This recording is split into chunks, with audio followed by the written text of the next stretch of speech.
In order to succeed, the food industry needs us to eat more and more and more. And we have been. Over the last 60 years, we've completely changed our eating habits. We now eat bigger portions, we snack all day long, and we've crammed our diets full of cheap, ultra-processed food. The result is obesity for us and billions of profit for the food industry. But recently, something interesting has happened. For the first time in decades, people are eating a little less. Nothing crazy, just a shift for now. People want to be healthy, so they are exercising, they are losing weight, they are eating less. Sounds great, right? Well, not if you're the food industry. In that case, it's bad for business. So what are they doing? They're fighting back. So today we're discussing the food industry's multi-million-dollar plan to get things back on track, their new wave of healthy, ultra-processed foods, and the fact that right now they are using AI to engineer the most insanely addictive food products they've ever created. But before we get into it, let's talk about cooking real food at home with today's sponsor, HelloFresh. If you like to cook but hate meal prepping and grocery shopping, HelloFresh was made for you. The worst part about cooking to me is having to decide what to make for dinner over and over and over again. And then once you've made a decision about what to make, you have to make sure you have the ingredients, which where I live means visiting multiple different grocery stores most of the time. But HelloFresh solves both of those problems. You just pick what meals you want to eat and everything shows up at your door in prepackaged meal kits. It really makes cooking from scratch much less overwhelming. It skips the grocery store, it skips the what am I gonna make phase, and it just gets you into the kitchen and cooking. There is tons of different meals to choose from, and I personally love finding new recipes I can use and then have learned how to make all the time. For example, this recipe, citrus cashew chicken bowls, I made quick pickled red cabbage, which I never thought to do in my life, but now I've done it and it's delicious. I've actually incorporated several HelloFresh dishes into my regular cooking rotation. It is a great solution if you're too busy to plan your meals and keep your fridge stocked, but you still want to cook from home. A lot of these meals only take 30 minutes to make, which is faster than delivery, and these meals are really good too. And of course, you can pause, skip weeks, or swap meals. No commitment, no pressure. Use my code KianaFM at HelloFresh.com for 10 free meals plus free shipping. Free meals applied as discount on first box. New or returning subscribers only, varies by plan. Sign up today. Click the link below or use my code KianaFM at HelloFresh.com. Thanks to HelloFresh for sponsoring today's video. So, I'd like to kick this off by asking if you're familiar with Hot Pockets. Those little pizza pockets you pop in the microwave, heat, and eat. When you want a hot meal without a big deal. Hot Pockets. Yeah, those. And I'd like to ask you, would you consider them to be a health food per se? No? Okay, fair. Well, then, would you consider them to be great for weight loss? No, again, okay. Now, what if I put them in a green box, I removed exactly 30 calories, and I renamed them Lean Pockets? Bored with the old diet lunch? Join the revolution. Lean Pockets, a revolution in speed, low calories, and a taste that's definitely not diet. Like chicken parmesan, pizza, beef and broccoli. Join the Lean Pockets revolution. So part of that was a commercial from 1989, which is why the Lean Pockets look particularly revolting. Also, who the heck is buying a beef and broccoli flavored Lean Pocket? You cannot tell me that that flavor had any sort of success. But yeah, Lean Pockets were actually a pretty successful product. They were only discontinued in 2020. This product had a 30-year run, despite the fact that, look at this. Lean Pockets, 4 cheese pizza, 270 calories, okay? Now Hot Pockets, 4 cheese pizza, 280 calories. And you can bet the Lean Pockets version was at least $1 more. But I wanted to start with this because this really dumb bait and switch is a great example of the type of diet food that dominated the grocery stores between the late 80s and early 2000s. Like somehow the Lean Pocket thing, it worked, despite the fact that it was identical in every way, and in this case had only 10 calories less than a regular Hot Pocket. Just a few simple changes and we're like, okay, Lean Pocket equals diet lunch revolution. Hot Pocket equals junk food snack. We are truly too easy to dupe. But yeah, we as a society were in such a crash diet phase back then. Everyone wanted to be thin and lose weight, so much so that we allowed the food industry to convince us that the answer to all our health and weight loss problems was a slew of snack foods that were about as useful as a diet Hot Pocket. Here are some of the most iconic examples of this that are both fun and really set up the issues we're about to discuss. Snackwell's cookies. These were fat-free and reduced fat cookies that had this health halo around them. They were marketed as cookies that you could still eat on a diet, or if you just wanted to be thin and healthy all around. At Snackwell's, we like to think that snacking shouldn't just be about treating yourself, but about treating yourself well. And it shouldn't simply be about satisfying your hunger, but about satisfying your hunger for life. Also, I watched Eyes Wide Shut for the first time while writing this video, and boom, that's Nicole Kidman eating Snackwell's cookies. Now, these cookies were fat-free, which was a really, really big deal in the 90s. Back then, we thought fat makes you fat. Eat fat, be fat. It does seem logical, but we now know that fat-free diets really don't do anything special when it comes to weight loss. It's mostly calories in, calories out, and 2 Snackwell's cookies have about the same amount of calories as 2 Oreos. In other words, Snackwell's cookies were a completely useless product, invented to help people lose weight, but were really just convincing them to keep eating cookies. And the people who maybe would have stopped buying cookies in order to get healthier just kept buying Snackwells instead. Next, Special K, the cereal that was just a cereal, but for some reason promised you could drop a pant size in 2 weeks. Afraid swimsuit season will reflect badly on you? Get the shape that reflects the way you want to be. Kellogg's Special K. Lose that winter fat. The idea was people were supposed to replace 2/3 of their normal meals with a bowl of Special K instead. Possibly the dumbest diet hack I've ever heard of in my entire life. 2 bowls of sugary refined carbohydrates is the opposite of a diet hack. I don't know about you, but I'm gonna be starving in 45 minutes. 2 meals, 2 bowls, 2 weeks. Have Special K or Crunchy Nut for breakfast and again for lunch or dinner for 2 weeks, and you too could drop a jean size. Yet somehow, again, we believe this whole thing. Like the food industry really had people thinking that a box of cereal had magic weight loss powers. And millions of people participated in Special K challenges where more than half of their diet was Special K. Honestly, it's kind of genius. You almost have to give them credit. I don't want to, but damn. And finally, possibly the most disturbing diet snack of all, Wow potato chips, a Pepsi product released in 1996. Actually, PepsiCo is kind of the star of the show today. We will be talking about them a lot. Wow potato chips were 0 fat and about half the calories of regular potato chips because they were fried in this magical new oil called Olestra. Now, unlike Special K, Olestra really was seen as a miracle at first because it couldn't be absorbed by the body, so it was 0 calories. But it tasted like normal fry oil. Bet you can't taste the difference. Bet I can. Take the WOW challenge yourself. Bet you can't taste the difference, or it's free. What? Wow. Resulting in low-calorie potato chips that were just as good as regular potato chips, offering people the chance to, quote, eat like a kid again. Remember the simple pleasures of being a kid? They're back. Now you can eat like a kid again. Introducing new Lay's Wow Potato Chips. They taste just as good as regular Lay's, and because they're made with Olean, they're half the calories and 100% fat-free. The only problem was Olestra actually inhibited the absorption of essential vitamins and minerals and caused abdominal cramping, loose stools, and what would be later called anal leakage. Yeah. And some people had no side effects, but others had to be hospitalized with anal leakage. So after hearing these stories, people stopped buying these chips, they got discontinued, and no one got to eat like a kid again.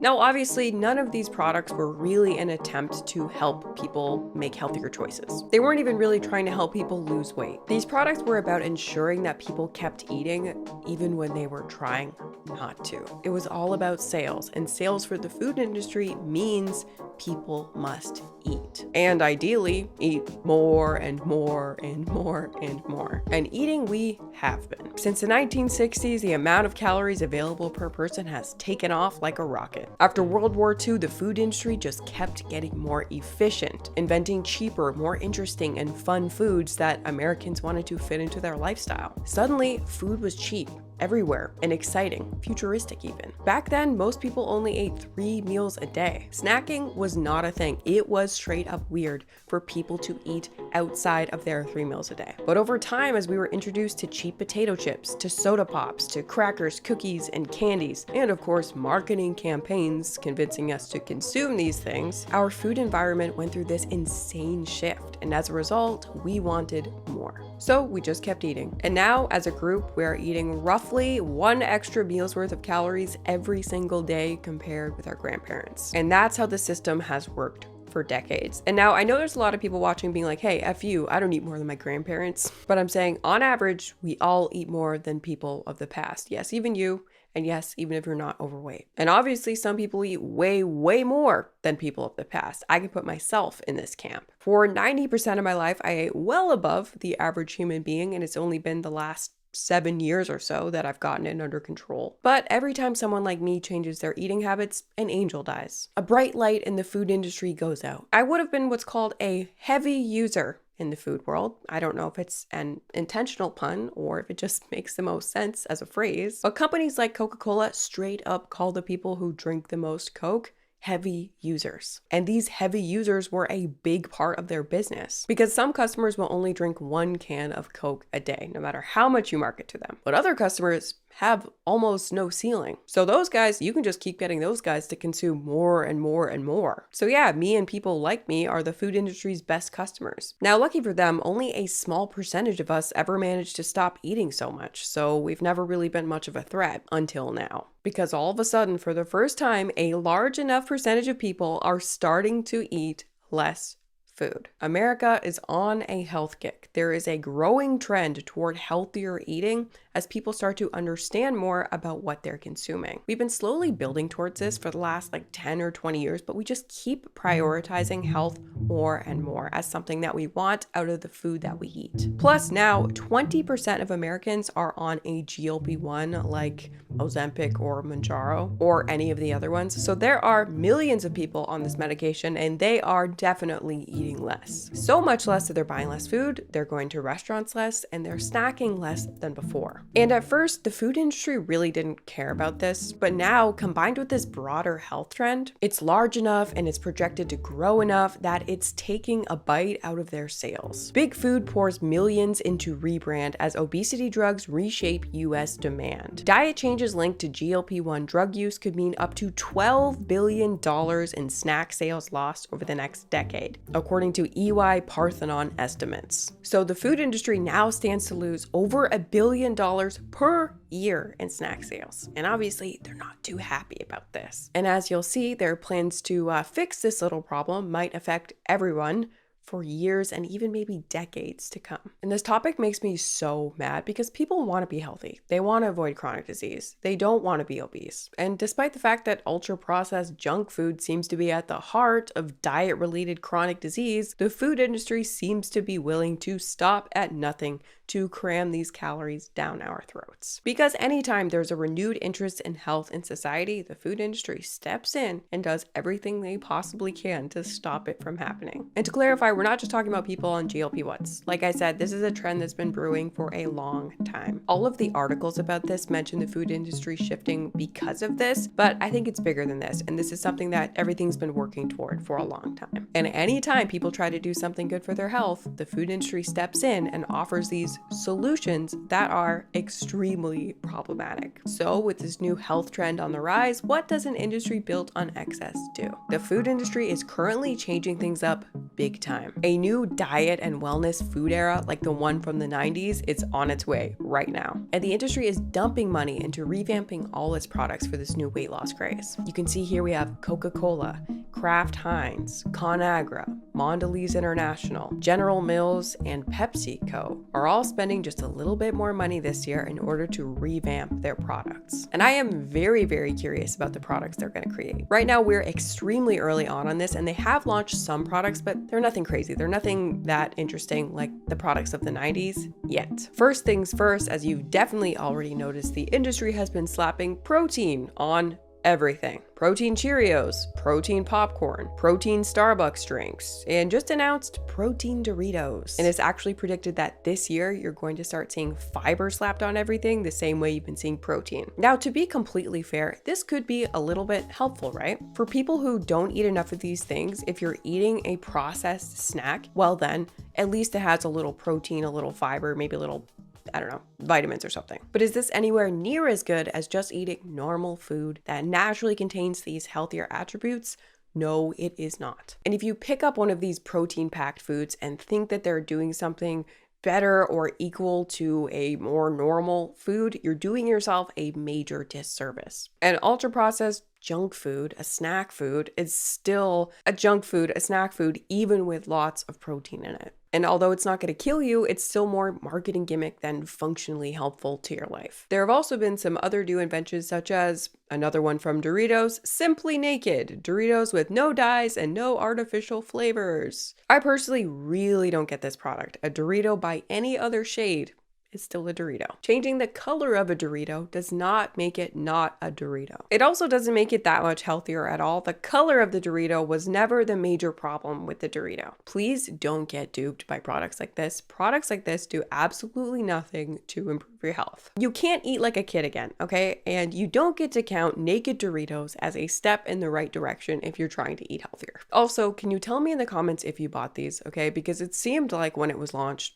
nobody cared. The launch seemed to be announced to crickets because here's how they launched it on Instagram. Yeah, with one of those 9 square grids, something that was popular in maybe like 2016 or even earlier. Very questionable marketing choice, okay? I haven't seen one of these in so long. I'm like, whose idea was this as your big launch for your new product? It also meant that one of the grids was this, with the caption, "The renaissance of snacking is upon us." Comment, sorry, what? Comment, same reaction. Also, most of the posts got almost no interaction, except for that one for the wrong reasons.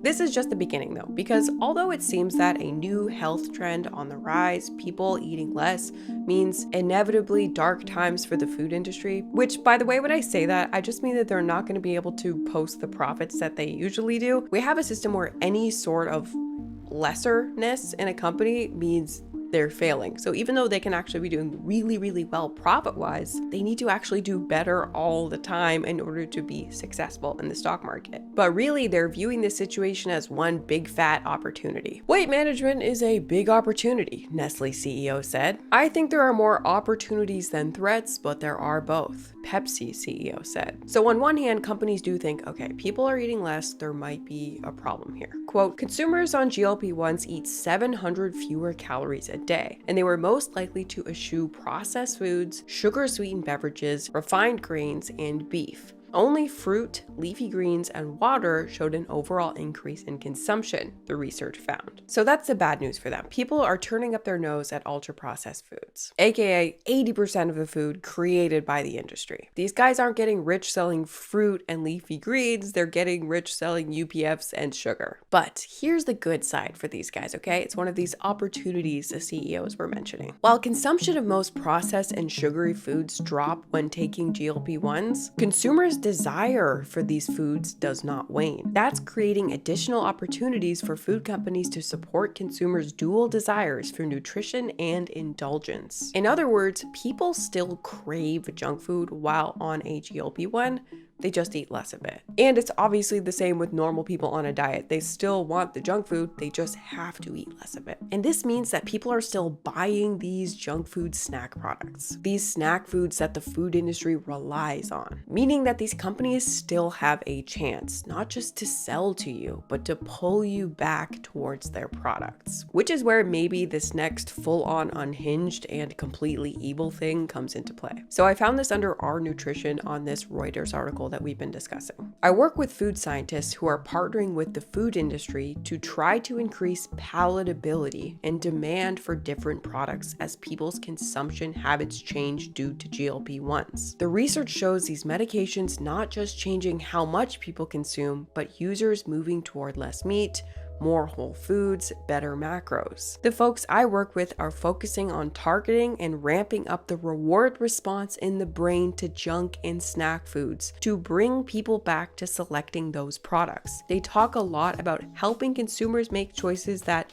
maintain profitability. In other words, in response to people eating less, the food industry is trying to make their products even more addictive. And to be fair, this is just a Reddit comment, right? This person could be making it up. It's not really a source. But the food industry has already said similar things themselves. The billion-dollar question is, how do I make someone who is not hungry eat again? Bruno Didier, head of B2B at Cook Unity Meal Delivery Service, said during a panel at the IFT First conference in Chicago earlier this month. And hey, maybe that quote is taken out of context, but we already know that the food industry designs its food products to be addictive. So it would be very par for the course for them to be adapting to these GLP-1s. Of course, they would try to do this. For the last 50 years, the industry has already been doing everything possible to keep us consuming their food. They've been pumping everything they've got into creating hyper-palatable, addictive, insanely craveable junk foods carefully engineered to make us eat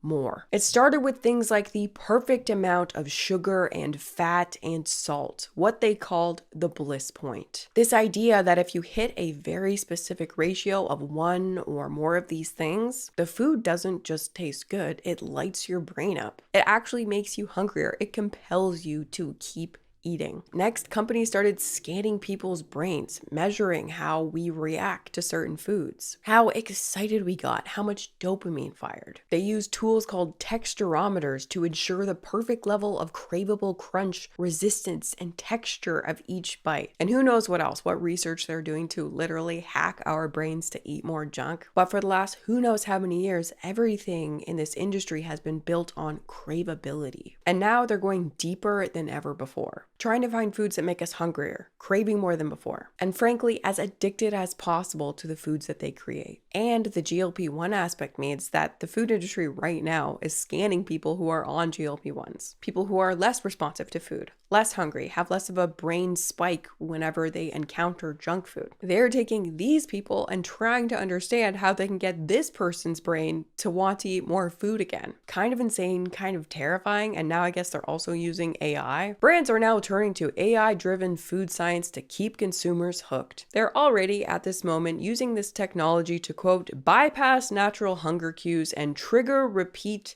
consumption. That's where we're at now, guys. Even the National Institutes of Health admitted that the food industry is designing foods that override natural satiety signals and influencing eating behaviors without consumers' conscious awareness, a practice that parallels concerns previously associated with addictive substances, where products are engineered to promote repeated use. Isn't this insane? I read about this stuff all the time and it still always blows my mind. And if these companies are successful, they will end up creating products that are a very bad thing for society. And this won't just affect people on GLP-1s, it will affect everyone who consumes their products. Like, imagine what life would be like if all of the packaged products on the shelf were extremely effective at getting you to eat more of them. That is what's on the line here. I know it sounds crazy, but it's like we're 2 steps away from Wall-E World at this point. It's so dystopian. So we just discussed what they're doing behind closed doors, yet up front, what is the vibe? All the products are making major health pledges. They're promising to help you on your journey toward health, which is why having the food industry design the new health food that's supposed to help us get healthier and eat less just doesn't make sense. Because it's just not in their best interests for us to eat less. Look at this. POV, it's the 90s/2000s and you discover these healthy snacks at the grocery store. See, Snackwell's in there, right? One of the top comments. Then you eat the whole box. Get out of my business. Ha ha ha ha. For real. Exactly. Seriously, and defeat the purpose. 100. Yeah, and all the Snackwell's commercials actually showed women like stalking the guy who worked at the Snackwell's factory. As in, the trope was that women were so addicted to these low-fat cookies that they wanted to hunt and stalk the factory employees in order to get more. Indulge! Indulge, my friends! Sounds good to me. Oh, what a nightmare. I'll say, we're almost out of chocolate yogurt. Not exactly a recipe for weight loss or health success, and something tells me that protein Doritos might be in the same category. So every time they invent a healthy junk food product, it's one big fat joke. And the joke is on us if we buy into it. In reality, if you want to get healthier food-wise, one of the best things you can do is just to avoid the prepackaged, ultra-processed snack foods altogether. It's sad that this gigantic industry can't figure out how to give people what they need and want, which is just real, normal, healthy food. But it doesn't exactly work with their business model. In reality, one of the best things you can possibly do food and health and weight-wise is to eat as few of these ultra-processed snack foods as you possibly can, and instead turn to cooking your own food as much as possible. But how motivating is it to know that every time you opt out of eating ultra-processed foods made for you by the food industry, you are shunning a gigantic system that makes lots of money off of addicting you to their products. A system that operates by tricking you into thinking that you're making a healthy choice when it's just the same old slop. Anyway, on that note, thank you so much for watching, and I will see you in the next one.